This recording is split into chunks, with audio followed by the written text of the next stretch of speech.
Hey coaches, for this video I want to talk to you about the program flow and the science behind our Hurricane Heat Redline 4.0. So just a few edits we made to the Hurricane Heat on this one.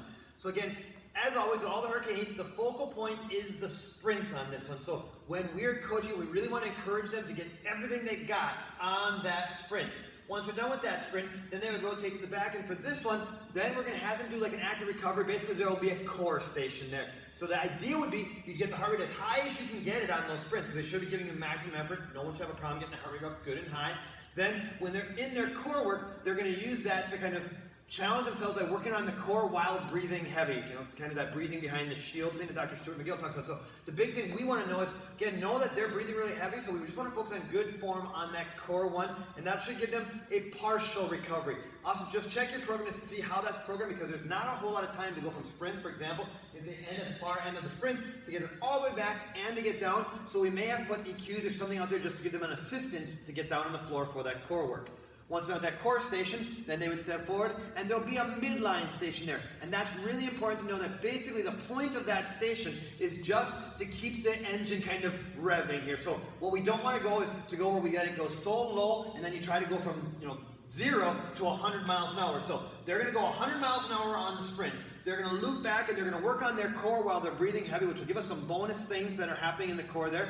Then, after they come off of that core one, we're going to use that midline to kind of get the engine running and get them ready again. So when we're pushing on that one, guys, we really want to know we're not trying to redline them on that station. You want to get them quick enough to get that heart rate up again. Good, again, you're revving the engine, getting it ready to go. And then after that, they'll go into a full rest. So this one's a little bit different. Instead of the rest coming after the sprint, they're going to have their full rest before the sprint. So basically, I revved up the engine, I got everything ready. Now I'm going to sit here, going to catch my breath, be ready to go, so that when I hit my turn to sprint, again, I can give everything I got. I'm not coming into sprints exhausted. I'm coming into sprints kind of recovered and yet not cold. And then again, I would give my maximum effort sprints. I would go back to that core, and that core would be I just came off of sprints. I don't want to do cardio. I'm just going to let myself recover a little bit again. And then coming off of that, I'll kind of get the engines revved back up, get everything going again from the core work, and then I'll recover enough to go into that full sprint again.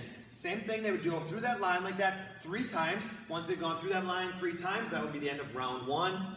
You would then demo, because the core move and that midline move would change, demo those new moves, the sprints would stay the same, and they'd go again. So just the big things for us to know as coaches, when you're coaching the core move, they have just come off of sprints, you want to kind of encourage them to focus on their breathing and good form in that one. They're not trying to get a million reps out of that. That is their active recovery.